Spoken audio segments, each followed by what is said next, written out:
তখন তালহা ইবনে বারা বলল, ইয়া রাসূলুল্লাহ, ইয়া হাবিবাল্লাহ, আপনাকে মন ভরে দেখতে চাই গো নবীজি। আল্লাহর রাসূল বারণ করলেন না, নবী বসে আছেন। তালহা নবীর চেহারার দিকে তাকায় চোখের পানি ঝরতেছে।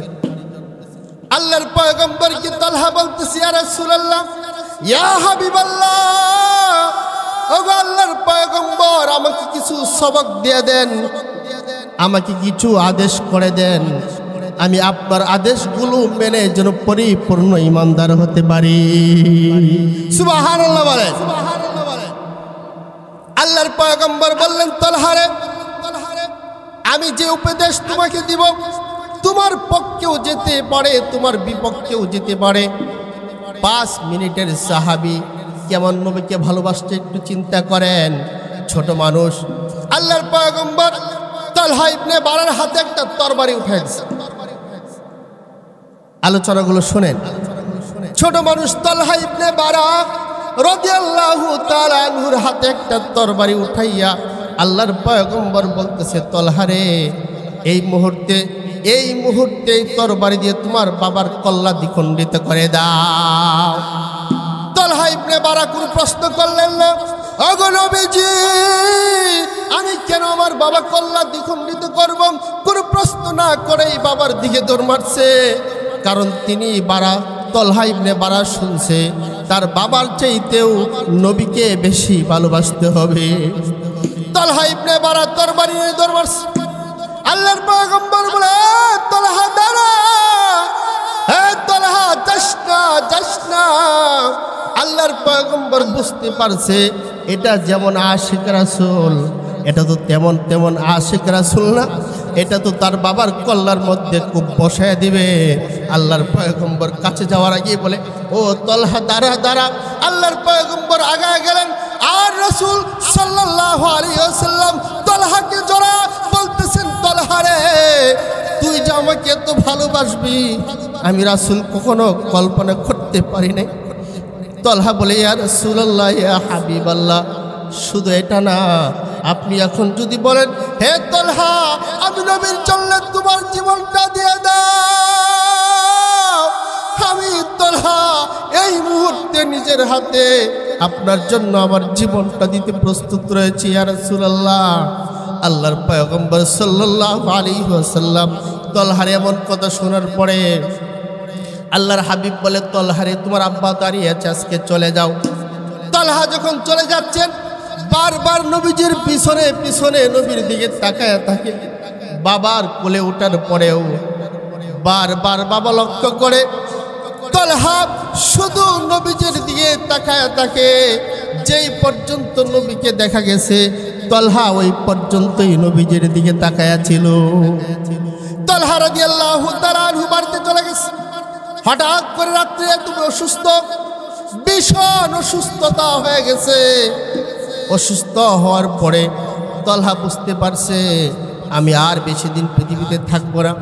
তালহা তার আব্বাকে ওসিয়ত করে বলতেছেন, হে আমার আব্বা জান, আমার সাথে আপনি কথা দেন গো আব্বা, যদি আজকে রাত্রে আমি তালহা মারা যায়, আমার নবীর কানে সংবাদটা দিও না, কারণ আমার রাসূলও আমাকে ভালোবাসে। নবী আমাকে ভালোবাসা যখন আমার জানাজা পড়াইতে আসবে, নবীজি যে রাস্তা দিয়ে আসবে ওই রাস্তার চতুর্পার্শ্বে ইহুদিদের বাড়িঘর। ইহুদিরা যদি আমার রাসূলকে আক্রমণ করে, আমি পরকালেও মরেও শান্তি পাবো না। আব্বা, আপনি কথা দেন, যদি আপনি আজকে রাত্রে মারা যায়, এমনভাবে কথা শোনার পরে আসেনি কোনো ভাবা তার চোখের পানি ঠিক রাখতে পারবেনি। না না না, তালহা আব্বা বারা বসে বসে কাঁদতেছেন আর বলতেছেন, বাবা তালহা, ভয় পাইস না রে বাবা, ভয় পাওয়ার কারণ নাই। এর চেয়েও বেশি অসুস্থ মানুষ হয়, কিন্তু মানুষ তো মরে না। এই দরজা লাগাইতেছে কে? এর চাইতেও তো বেশি অসুস্থ হয়, কিন্তু কোনোদিন তো মানুষ মরে না। বাবা শান্ত হ, বাবা শান্ত হ বলে সান্ত্বনা দিচ্ছেন। অল্প কিছুক্ষণ পরেই তালহা কালিমা শাহাদাত পড়ে আল্লাহর সান্নিধ্যে চলে গেছে। এজন্য আল্লাহর হাবিব সাল্লাল্লাহু আলাইহি ওয়াসাল্লাম বলেন, লা ইউমিনু আহাদুকুম হাত্তা আকুনা হাব্বা ইলাইহি মিন ওয়ালিদিহি ওয়া ওয়ালাদিহি ওয়ান নাসি আজমাইন। আল্লাহর পয়গম্বর বুখারী হাদিসের মধ্যে বলেন, লা ইউমিনু আহাদুকুম হাত্তা আকুনা হাব্বা ইলাইহি মিন ওয়ালিদিহি ওয়া ওয়ালাদিহি ওয়ান নাসি আজমাইন। আল্লাহর হাবিব বলেন, হে বিশ্বনবীর উম্মতরা শোনো, ততক্ষণ পর্যন্ত তোমরা মুমিন হতে পারবে না যতক্ষণ পর্যন্ত না আমি হাবিবকে তোমার জীবনের চাইতে ভালো না বাসবা, তোমার ফ্যামিলির চাইতে ভালো না বাসবা, তোমার মায়ের চাইতে, তোমার বাবার চাইতে, তোমার দলের চাইতে, সমস্ত পৃথিবীর মানুষের চাইতে যতক্ষণ পর্যন্ত না আমি মুহাম্মদুর রাসূলুল্লাহকে বেশি ভালো না বাসবা, ততদিন পর্যন্ত তুমি ইমানদার হতে পারবা না। যে মজমায় আল্লাহ রাসূল এই হাদিস বললেন, ওই মজলিসে খলিফাতুল মুসলিমিন হযরত উমর রাদিয়াল্লাহু তাআলা আনহু হাজির ছিলেন। সাহাবীদের মনে তো কিছু রাখতেন না। আল্লাহর হাবিব বলে, হে উমর, তুমি আমাকে কতটুকু ভালোবাসো?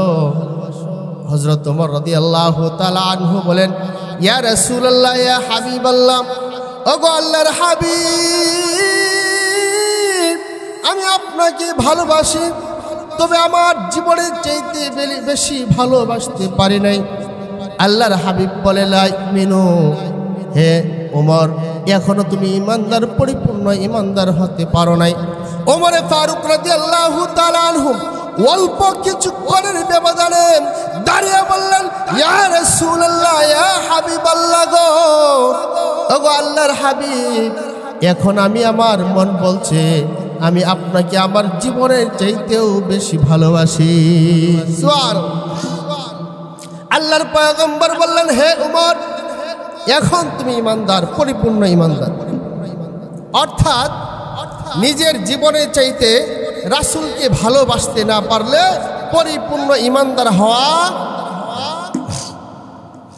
সাহাবায়ে কেরাম নিজের জীবনের চাইতে নবীকে ভালোবাসতেন। কথা ঠিক না বেঠিক বলেন? আল্লাহর পয়গম্বরের এক সাহাবী, নাম হলো যায়েদ ইবনে দাসিনা রাদিয়াল্লাহু তাআলা আনহু। বদরের যুদ্ধে তিনি আল্লাহ রাসূলের সাথে অংশগ্রহণ করে একজন কাফেরকে জাহান্নামে পাঠিয়েছে, একজন কাফেরকে তিনি হত্যা করেছে। যায়েদ ইবনে দাসিনা রাদিয়াল্লাহু তাআলা আনহু বদরের যুদ্ধে একজন কাফেরকে হত্যা করার কারণে ওই কাফেরের আত্মীয় স্বজনেরা, সন্তানেরা যায়েদ ইবনে দাসিনাকে গ্রেফতার করে নিয়ে যায়। কারণ হলো তার বাবার হত্যার বদলা নিবে। তার বাবাকে যায়েদ ইবনে দাসিনা হত্যা করেছে। যায়েদ রাদিয়াল্লাহু তাআলা আনহুকে নিয়ে যায়েদকে হত্যা করে তার বাবার হত্যার বদলা নিবে জন্য তাকে গ্রেফতার করে নিয়ে যায়। নিয়ে যাওয়ার পরে ওই দলের একজন কাফেরের লিডার, বড় একজন কাফের এসে বললেন, হে যায়েদ, তোমার কাছে একটা প্রস্তাব পেশ করলাম। কি প্রস্তাব নিয়ে এসেছেন? বলে, যায়েদ রে, তোমাকে ছেড়ে দিব, তোমার জায়গায় মুহাম্মদুর রাসূলুল্লাহকে হত্যা করা হবে। এই কথাটা যদি তুমি স্বীকার করো যে তুমি যায়েদকে ছেড়ে দেওয়া হবে, তোমার জায়গায় মুহাম্মদুর রাসূলুল্লাহকে হত্যা করা হবে, তুমি কি বলো? যায়েদ ইবনে দাসিনা রাদিয়াল্লাহু তাআলা আনহু ফাঁসির কাষ্ঠে দাঁড়িয়ে বলতেছেন, হে কাফেরের বাচ্চারা, শোন, আমরা মুসলমান, আমাদের জীবন নিয়ে কোনো চিন্তা নাই। আমরা যদি মারা যাই, শহীদ হয়ে যাই, আমাদের মৃত্যু নিয়ে কোনো চিন্তা নাই।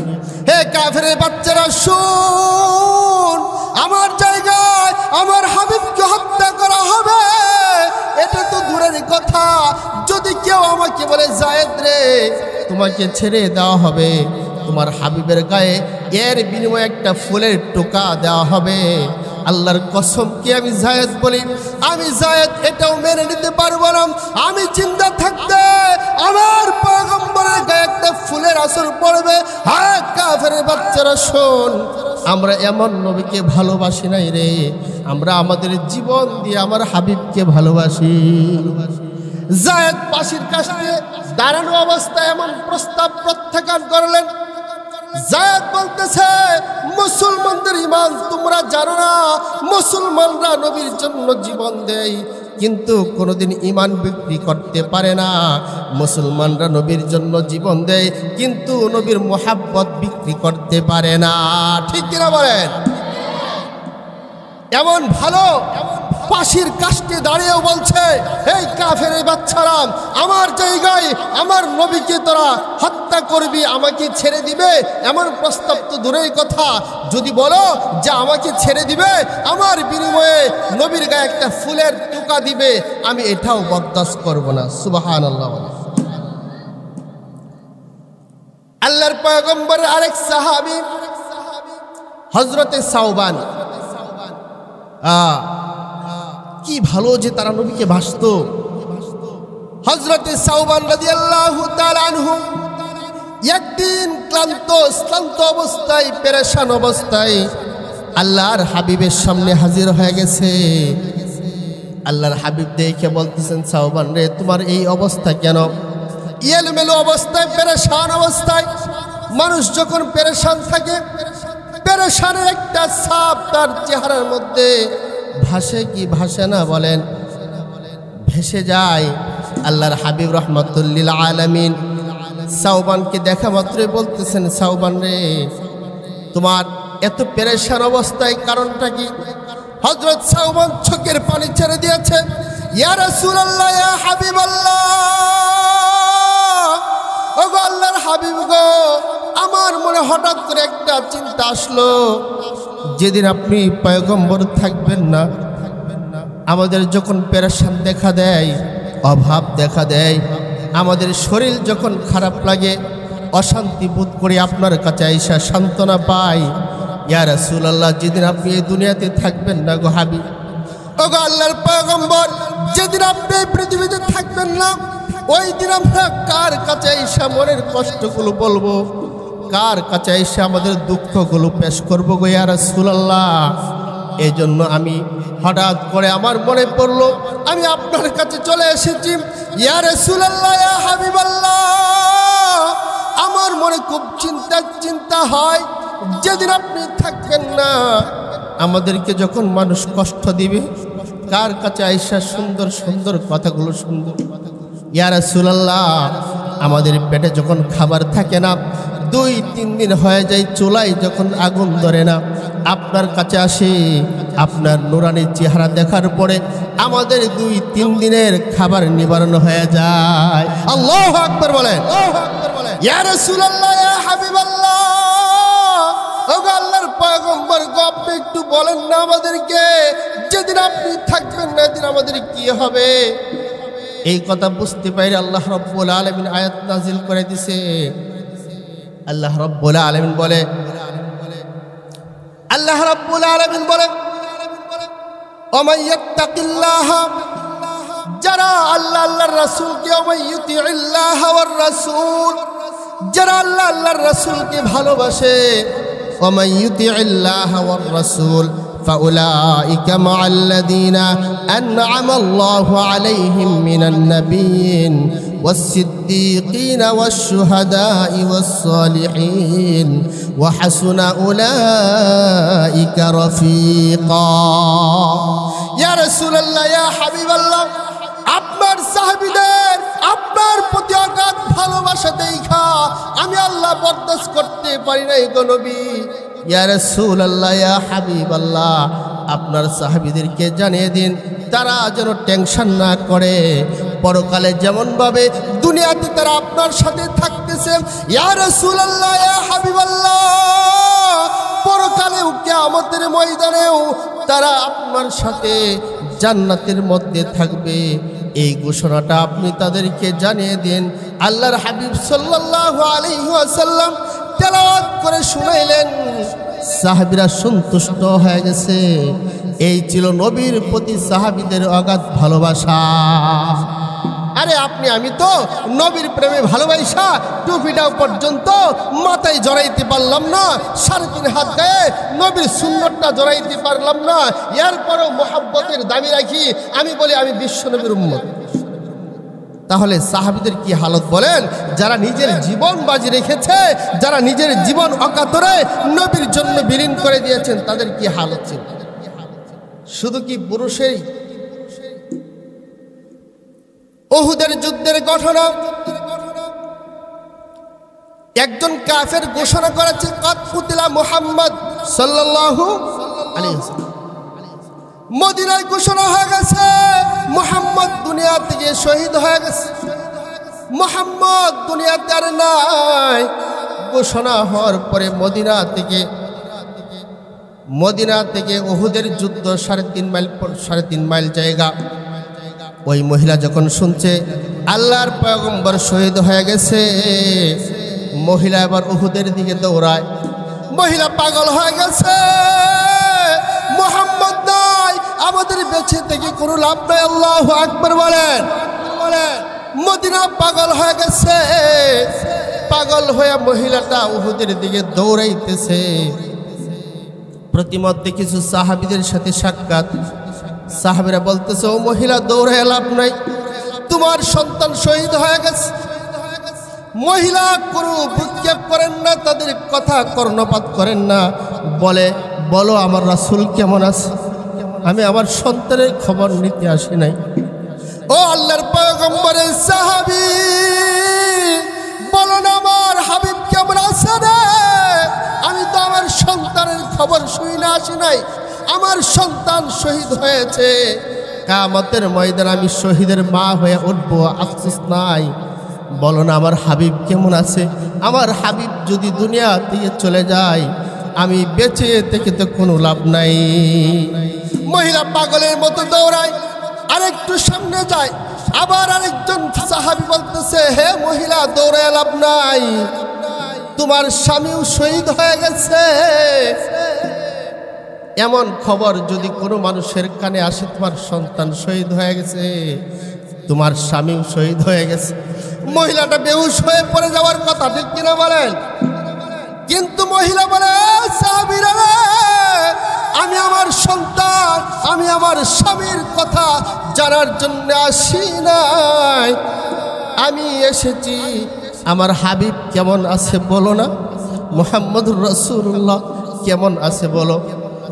ওই সাহাবী কোনো উত্তর দেয় না, আরো সামনে দৌড়ায়, গিয়া দেখে আল্লাহর পয়গম্বর বেহুশ হয়ে গেছে। আল্লাহর পয়গম্বরকে হত্যা করার উদ্দেশ্যে কাফেররা আক্রমণ করে নবীজির মাথায় আঘাত করেছে। নবীর দুইটা দান্দার মুবারক শহীদ হয়ে গেছে। নবীর মাথা থেকে রক্ত খলখলে বের হইতেছে। নবীর মাথায় লোহার কড়া ঢুকে গেছে, কড়া বের করা হয়েছে। আল্লাহ রাসূল বেহুশ হয়ে গেছে। মহিলা গিয়ে হাউমাউ করে কাঁদতেছে। নবীজির যখন হুঁশ আসলো, মহিলা এবার শান্ত, ইয়া রাসূলুল্লাহ, ইয়া হাবিবাল্লাহ, শুনেছি আপনি নাকি শহীদ হয়ে গেছে।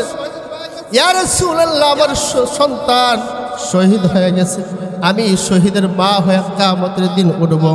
ওগো আল্লাহর হাবিব, আমার স্বামী শহীদ হয়ে গেছে, কিয়ামতের ময়দানে একজন শহীদের স্ত্রী হয়ে আল্লাহর দরবারে উঠতে চায়, কিন্তু আপনার মৃত্যুর খবর শুই না, আমি নিজেকে কন্ট্রোল রাখতে পারি নাই। ও মুসলমান, নবীর প্রতি এই ভালোবাসা ঈমানের দাবিদার হওয়ার সাক্ষী হয়ে যায়, ঠিক কিনা বলেন? নবীকে ভালোবাসবো কেমনে? এখন তো নবী দুনিয়াতে নাই, আছে, কিন্তু আল্লাহর পয়গম্বর বলেন, মান আহাব্বা সুন্নতি ফাকাদ আহাব্বানি ওয়া মান আহাব্বানি কানা মাই ফিল জান্নাহ। আল্লাহর পয়গম্বর বললেন, হে আমার উম্মতরা শুনো, আমি তো নবী দুনিয়াতে নাই, কিন্তু আমার আদর্শ তোমাদের সামনে আছে না নাই? নবীর আদর্শ আছে না নাই? নবীর সুন্নত আছে না নাই? নবীর ওয়ারিস উলামায়ে কেরাম আমাদের সামনে আছে না নাই? আল্লাহর পয়গম্বর বললে যারা তাদেরকে ভালোবাসবে সেজন্য আমি মুহাম্মাদুর রাসূলুল্লাহকে ভালোবাসার সমান সওয়াব পাবে। শুধু তাই নয়, মদিনার একজন সাহাবী তালহা ইবনে বারা রাদিয়াল্লাহু তাআলা আনহু, ছোট একটা বালক, নাম তালহা ইবনে বারা রাদিয়াল্লাহু তাআলা আনহুর সন্তান তালহা, ছোট বাচ্চা। তার বাবা কিছুদিন পর পরে নবীর সাথে সাক্ষাতে যায়, নবীর সান্নিধ্যে যায়। আমাদের মধ্যে দেখবেন ভালো ভালো পীর সাহেবরা কিছুদিন পর পর খানকার মধ্যে মাহফিল করে, ইসলাহি মাহফিল। আমরা অনেকেই ইসলাহি মাহফিল শোনার জন্য যাই কি যায় না? সাহাবীরা কিছুদিন পর পরে আল্লাহর রাসূলের কাছে যাইতেন, দ্বীনের কথাগুলো শুনে তাদের মন সান্ত্বনা দিতেন। এরকম বারা রাদিয়াল্লাহু তাআলা আনহু প্রায় সময় নবীর কাছে যায়। হযরত বারা রাদিয়াল্লাহু তাআলা আনহু একদিন প্রস্তুতি গ্রহণ করেছে, আল্লাহর পয়গম্বরের কাছে যাবে। বারা তালহা আগে থেকেই প্রস্তুতি নিয়েছে, আমার বাবা যখন রহমতুল্লিল আলামিনের কাছে যাবে, আমি বাবার কাছে প্রস্তাব জানাবো, ও বাবা, নবীকে দেখতে তো আমারও মন চায়, নবীর কথাগুলো শুনতে তো আমারও মন চায়, বাবা আমাকে নিয়ে যাও। বাবা প্রস্তাব প্রত্যাখ্যান করতে পারে নাই, সন্তানকে নিয়ে গিয়েছে নবীর দরবারে। আমাদের বাচ্চারা মাহফিলে আইসা হই হাল্লা করে, চিল্লা চিল্লি করে, কিন্তু নবীর সামনে যারা বসতো, চাতক পাখির নেই নবীর দিকে তাকায় থাকতো, হই হাল্লা তো দূরের কথা, নবীর চেহারার দিকে তাকাইয়া থাকতো। 1 ঘন্টা নাই, 5 ঘন্টা নাই, যতক্ষণ নবীজি কথা বলতেন সাহাবীরা চাতক পাখির নেই নবীর দিকে তাকায় থাকতে। ওই তালহা ইবনে বারা রাদিয়াল্লাহু তাআলা আনহু ছোট মানুষ, আসতে সবার শেষে, পিছনে বসলে তো বড় মানুষদের সামনে পিছনে বসলে আল্লাহ রাসূলকে ঠিক মতো দেখা যায় না, মাঝে মধ্যে দাঁড়ায় যায়, নবীর চেহারা দেখে আর মনে মনে বলে এত সুন্দর মানুষকে মানুষ কেমনে গালি দেয়। বারা তালহা ইবনে বারা ছোট মানুষ, নবীর চেহারার দিকে তাকায় কান্দে, এত সুন্দর সুদর্শন মানুষ, এত সুন্দর কথা বলনেওয়ালা মানুষকে আবু জেহেল গালি দেয়, আবার পাথর মারছে, এটা কেমনে সম্ভব? ছোট মানুষ দাঁড়ায়া দাঁড়ায়া নবীর চেহারার দিকে তাকাইয়া কান্দে। আল্লাহর রাসূল খেয়াল করতেছে যে তালহা নবীর দিকে তাকায় রইছে। মাহফিল শেষ হওয়ার পরে তালহা ইবনে বারা যখন বাবার কোলে উঠে চলে যায়, তখন তালহা বাবার প্রতি লক্ষ্য করে বলতেছে, আব্বা জান, আপনার কাছে একটা রিকোয়েস্ট জানাই, অল্প সময় আমাকে দেন, আমি গিয়ে রহমাতুল্লিল আলামিনকে দেখছি, মন আমার ভরে নাই, আমাকে একটু সময় দেন, আপনি একটু দাঁড়ান, আল্লাহর রাসূলের সাথে আমার পার্সোনাল কিছু কথা আছে। আল্লাহু আকবার বলে।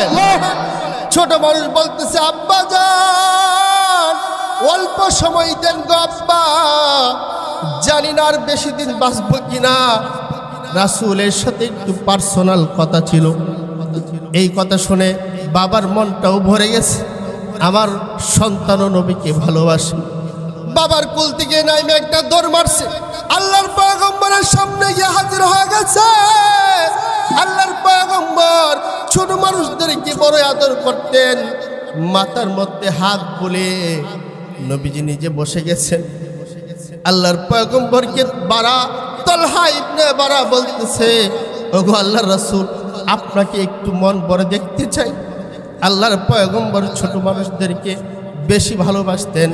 যখন তালহা ইবনে বারা বলল, ইয়া রাসূলুল্লাহ, ইয়া হাবিবাল্লাহ, আপনাকে মন ভরে দেখতে চাই গো নবীজি। আল্লাহর রাসূল বারণ করলেন না, নবী বসে আছেন। তালহা নবীর চেহারার দিকে তাকায় চোখের পানি ঝরতেছে। আল্লাহর পয়গম্বরকে তালহা বলতেছে, ইয়া রাসূলুল্লাহ, ইয়া হাবিবাল্লাহ, ওগো আল্লাহর পয়গম্বর, আমাকে কিছু সবক দিয়ে দেন। আমাকে কিছু আদেশ করে দেন, আমি আপনার আদেশগুলো মেনে যেন পরিপূর্ণ ইমানদার হতে পারি। সুবহানাল্লাহ বলেন।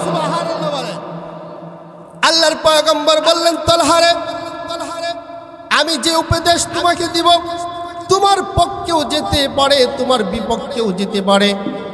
5 মিনিটের সাহাবী কেমন নবীকে ভালোবাসতে একটু চিন্তা করেন। ছোট মানুষ, আল্লাহর পয়গম্বর তালহা ইবনে বারার হাতে একটা তরবারি উঠে দিয়েছে।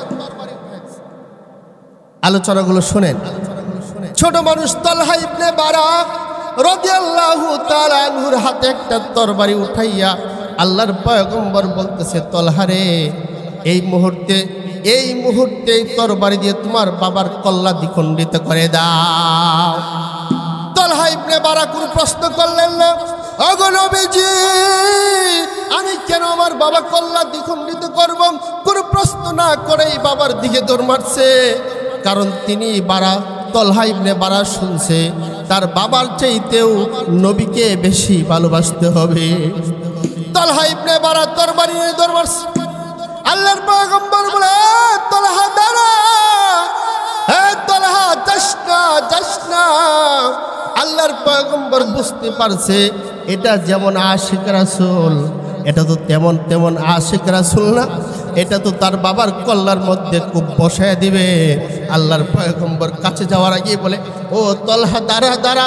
আল্লাহর পয়গম্বর আগায় গেলেন, আর রাসূল সাল্লাল্লাহু আলাইহি ওয়াসাল্লাম তালহাকে জড়া বলতেছেন, তালহা রে তুই যে আমাকে এত ভালোবাসবি আমি রাসূল কখনো কল্পনা করতে পারি নাই।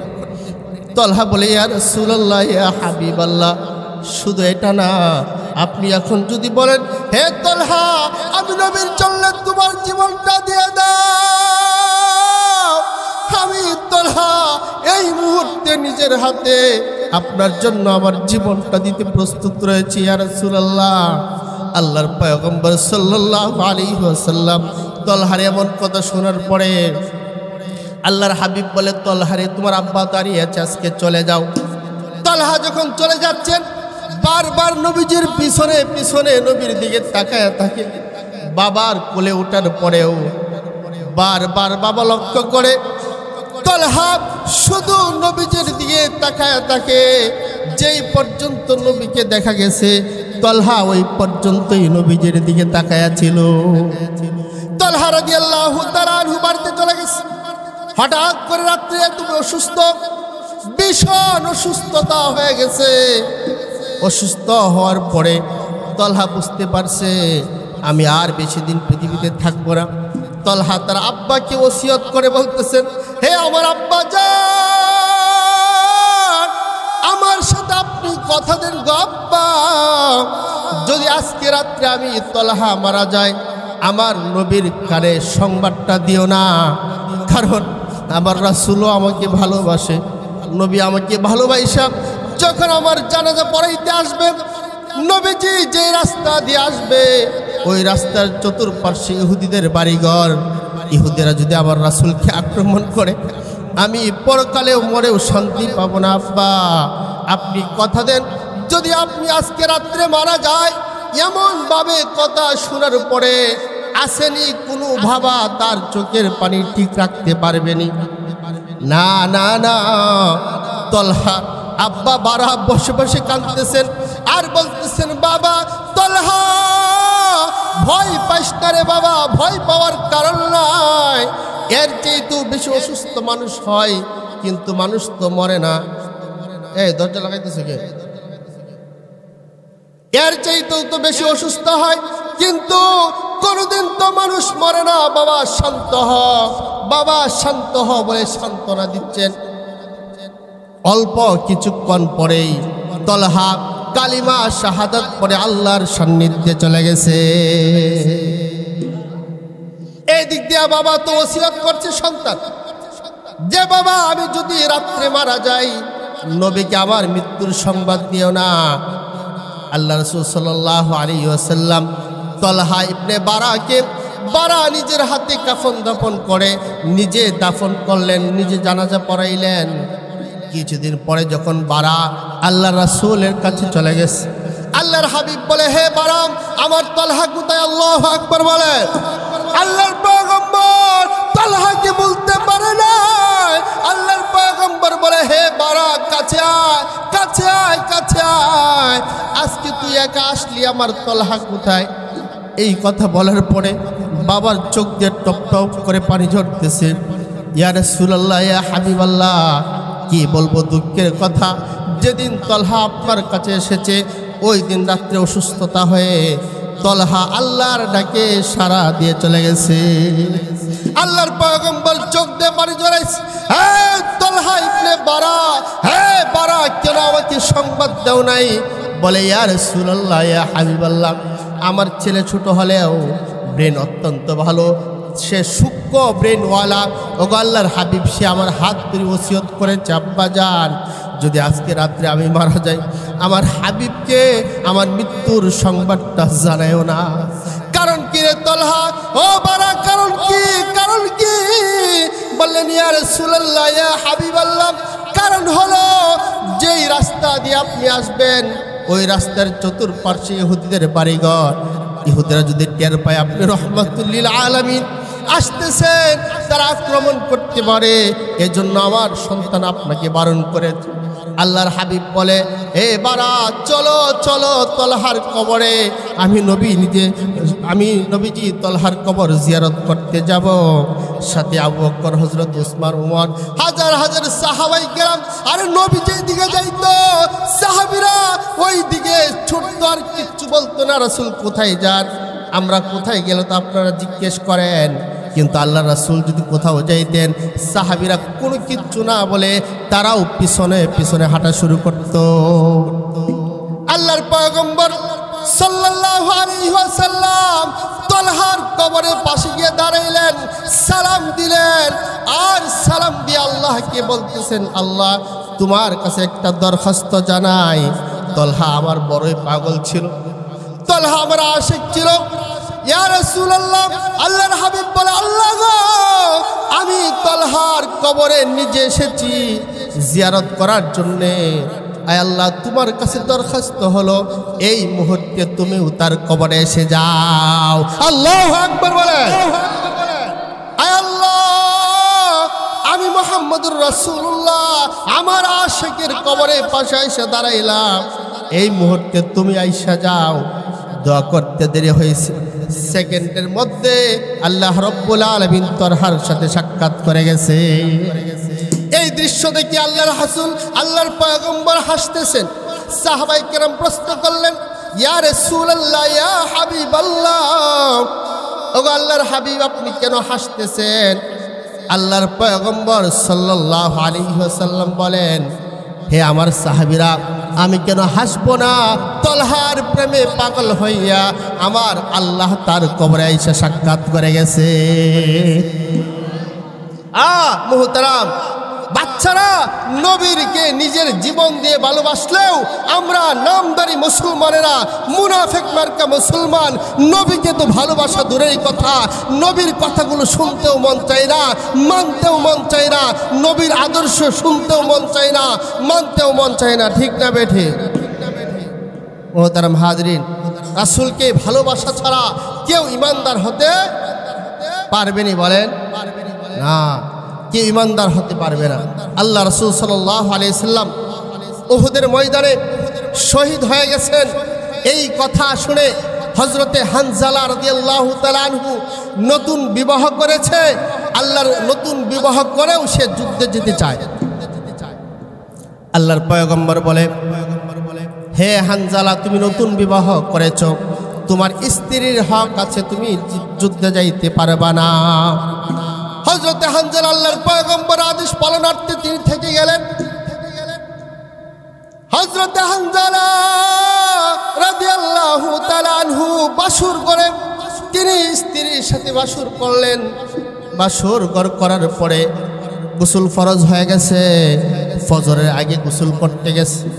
এমন সময় মদিনার কে যেন বলে যায়, রে ও মদিনাবাসী, তোমরা ঘুমাইতেছ, আল্লাহর হাবিব তো শহীদ হয়ে গেছে রে, আল্লাহর হাবিব শহীদ হয়ে গেছে। এই কথাটা হানজালার কর্ণকুহরে পৌঁছলো। হানজালার গোসল করলেন না, সময় নষ্ট করলেন না। হানজালা বলে, কার জন্য গোসল করবো রে, কার জন্য বেঁচে থাকবো? হযরত হানজালা রাদিয়াল্লাহু তাআলা আনহু দৌড় দিয়ে ঘরে গিয়ে স্ত্রীকে বললেন, হে স্ত্রী, তরবারি দে, লুঙ্গি নে, তরবারি দে। স্ত্রী বলতেছে, আপনার আবার কি হলো? বলে, এত কিচ্ছু জিজ্ঞাস না, তরবারিটা দে, তরবারি দে। আমার রাসূল শহীদ হয়ে গেছে, আমি হানজালা বেঁচে কোনো লাভ নাই। স্ত্রী বারবার বলে, আপনি গোসলটা করে যান। বলে, আমি কার জন্য গোসল করবো রে, আমি দেরি করতে চাই না, আল্লাহর পয়গম্বর শহীদ হয়ে গেছে, আমি বেঁচে থেকে লাভ নাই। হযরত হানজালা তরবারি নিয়ে উহুদের দিকে দৌড়াইতেছে। যাইতে যাইতে উহুদের ময়দানে যুদ্ধ চলা অবস্থায় কাফেরকে আক্রমণ করতে করতে করতে করতে একটা সময় তিনি শাহাদাত বরণ করেছে। শহীদ হয়ে যাওয়ার পরে আল্লাহর পয়গম্বর বললেন, হে সাহাবীরা, আমার কোন কোন সাহাবী শহীদ হয়েছে, শহীদের লাশগুলো একসাথে জমা করো, একসাথে জমা করো। সকল শহীদের লাশ জমা করা হলো। হযরতে হানজালার লাশ নাই। আল্লাহ রাসূলও জানে না হানজালা নবীর প্রেমে আইসা শহীদ হয়ে গেছে। হঠাৎ করে দূর থেকে একজন মহিলা এসে বলে, ইয়া রাসূলুল্লাহ, ইয়া হাবিবাল্লাহ, গো নবীজি, আমি হানজালার স্ত্রী, সবে মাত্র বিবাহ হয়েছে। আল্লাহর পয়গম্বর বললেন, হ্যাঁ হ্যাঁ, বিবাহ তো আমি পড়িয়েছি, আবার কি হলো? তাকে তো বাড়িতে রেখে আসলাম। বলে, ইয়া রাসূলুল্লাহ, বাড়িতে রেখে আসছেন, কিন্তু আপনার আসে যখন শুনছে আপনি শহীদ হয়ে গেছে, ফরজ গোসল করে নাই, সে যুদ্ধের ময়দানে চলে এসেছে। আল্লাহর পয়গম্বর বলে, হে সাহাবীরা শোনো, আমার হানজালা আসে কোথায় দেখো। সকলের লাশ পাওয়া গেলেও হানজালার লাশ কোথাও তালাশ করে পাওয়া যায় নাই। হঠাৎ করে জিবরাইল এসে বলে, ইয়া রাসূলুল্লাহ, ইয়া হাবিবাল্লাহ, যেই সাহাবী আপনাকে ভালোবাসা ফরজ গোসল টুকুন করে নাই, আল্লাহ রাব্বুল আলামিন ওই সাহাবীকে দুনিয়ার সামান্য পানি দ্বারা গোসল করাই নাই। ইয়া রাসূলুল্লাহ, ইয়া হাবিবাল্লাহ, আল্লাহ হানজালার লাশটাকে আসমানে উঠাইয়া জমজমের পানি দ্বারা গোসল করাইয়া দিছে। আল্লাহর পয়গম্বর অল্প কিছুক্ষণ পরেই লাশ হাজির হয়ে গেছে। এক সাহাবী ওই কথাটা সত্যায়ন করার জন্যে হানজালার লাশের কাছে গিয়ে দেখে হানজালার দাড়ি বেয়ে বেয়ে টপ টপ করে পানি ঝরতেছে। আরে নবীকে ভালোবাসতে এমনই তো পাওয়া যায়। আরে অনেক মুসলমান এমন আছে যারা বাবাকে গালি দিলে কিচ্ছু কয় না, মাকে গালি দিলে কিচ্ছু কয় না, নবীকে গালি দিলে নিজের জীবনটাও পর্যন্ত নবীর জন্য বিলীন করে দেয়। আরে নবীকে গালি দিলে নবীর জন্য নিজের জীবন অকাতর বিলীন করে দেয়, সে বরদাস্ত করতে পারে না। এইটা হলো ঈমানদারের আলামত, ঠিক কিনা বলেন? মোহতারাম হাজরিন, এই ছিল সাহাবীদের নবীর প্রতি ভালোবাসার নিদর্শন। শুধু তাই নয়, মদিনার একজন মহিলা, আল্লাহ রাসূল যখন বদরের যুদ্ধে রওনা হয়েছে, প্রতিমধ্যে ওই মহিলা তার দুধের সন্তান, চিন্তা করেন, একটা দুধের সন্তানকে কোলে করে নিয়ে আইসা হাউমাউ করে কাঁদতেছে। আল্লাহর পয়গম্বর জিজ্ঞেস করলেন, মারে আপনি কেন কাঁদতেছেন? বলে, আল্লাহ রাসূল, আপনি যুদ্ধে যাচ্ছেন, আমার স্বামীও নাই, আমার সন্তানও নাই যে আপনার সাথে দিব, যে আপনার সাথে গিয়ে যুদ্ধ করবে। ও আল্লাহ রাসূল, আমার মন চায় যে আমিও যাই, কিন্তু মহিলা তো যুদ্ধের ময়দানে যেতে পারে না। আমার এই যে দুধের সন্তানটা দেখছেন, এই সন্তানটাকে আপনি নিয়ে যান। আল্লাহর পয়গম্বর আশ্চর্য হয়ে গেছে, ডাক বলে, মারে এই দুধের সন্তান যুদ্ধের ময়দানে গিয়ে কি করবে? না তরবারি চালাইতে পারবে, না তীর চালাইতে পারবে, না কারো আঘাত ফিরাইতে পারবে। ও মা, তোমার সন্তানকে নিলে আমার যুদ্ধের ব্যাঘাত করবে।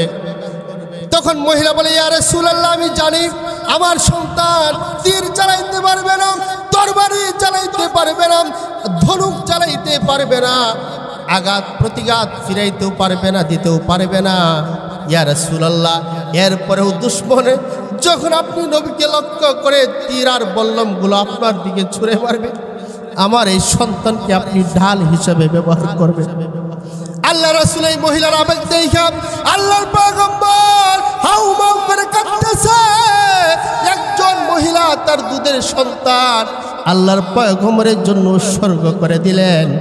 আর এখন দেখা যায় মাদ্রাসায় পড়া অবস্থায় আপনার সন্তানকে একটা আঘাত দিলে, একটা প্রহার করলে আপনি বরদাস্ত করতে পারেন না।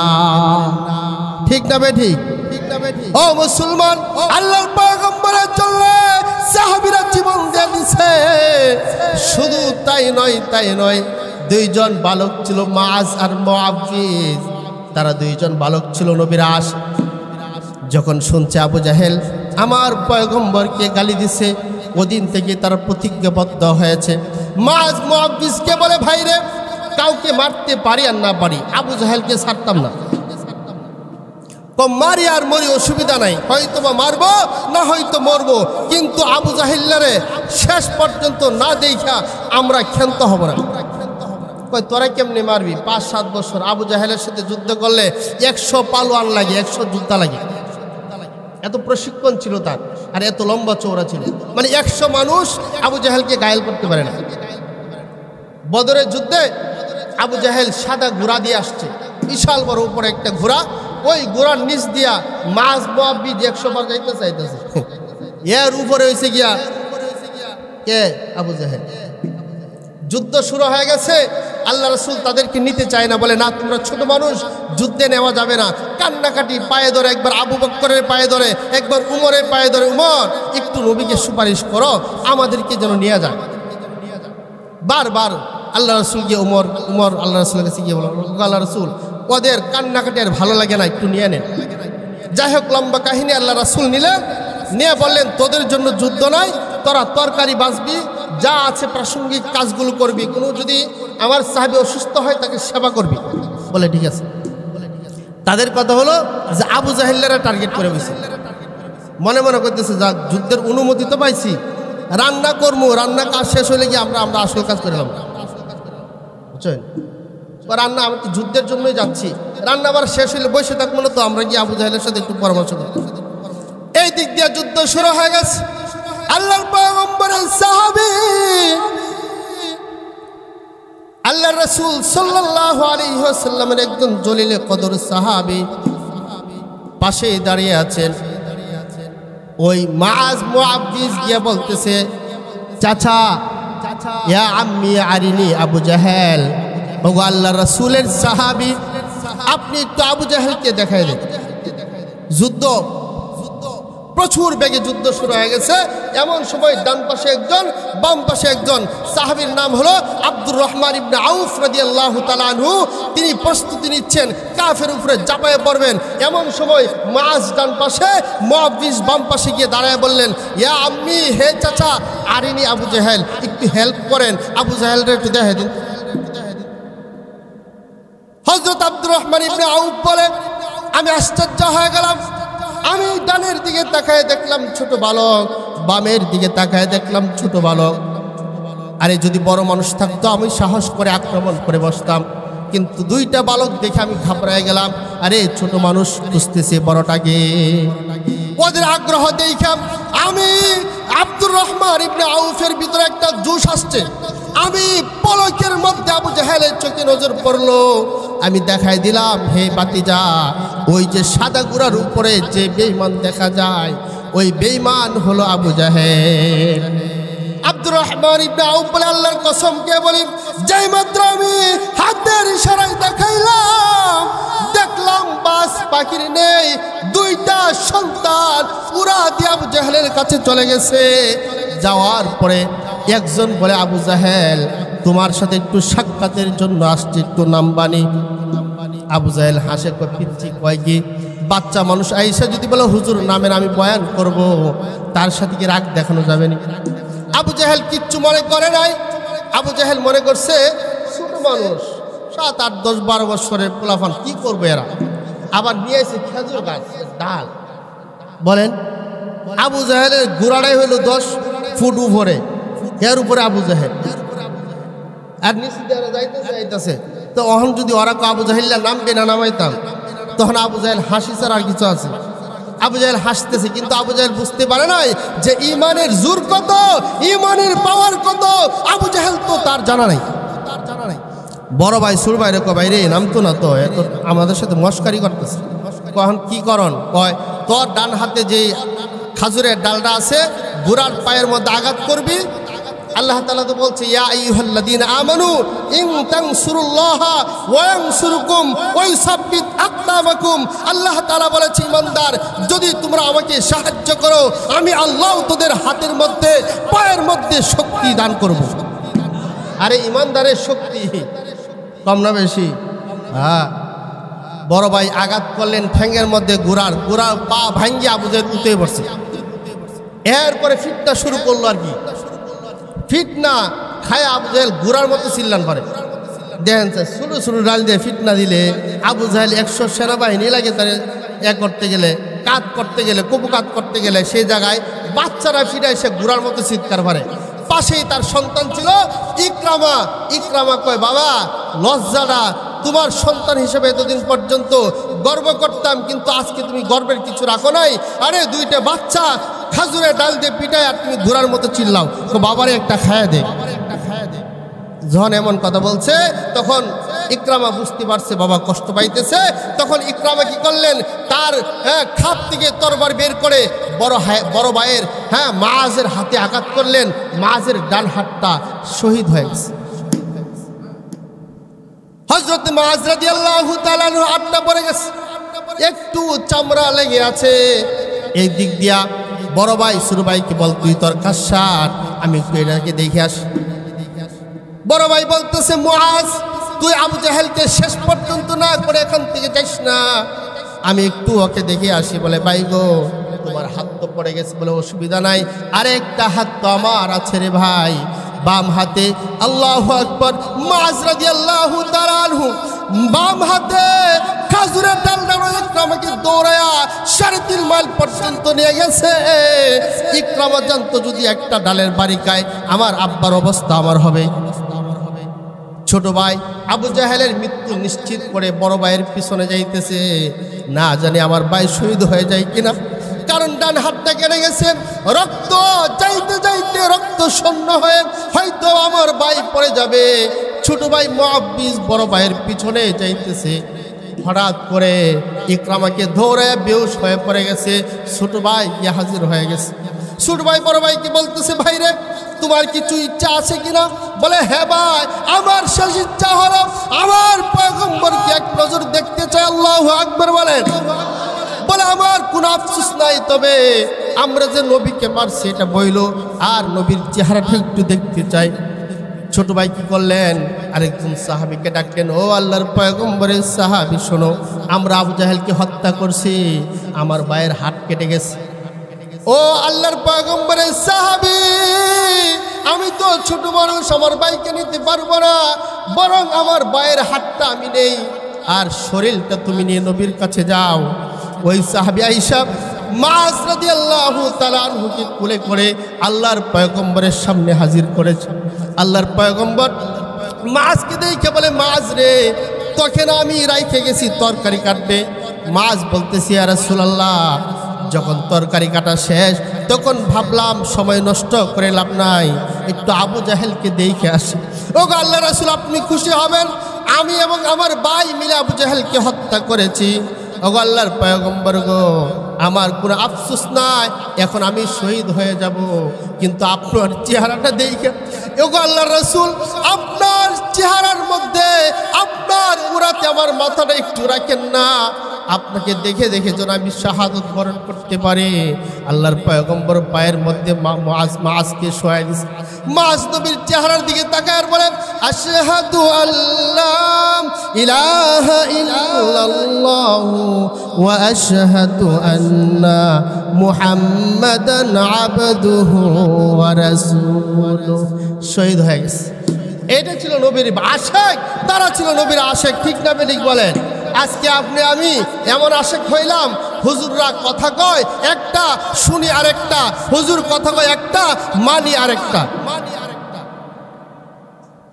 আমার কথা অনেক অসন্তুষ্ট হন।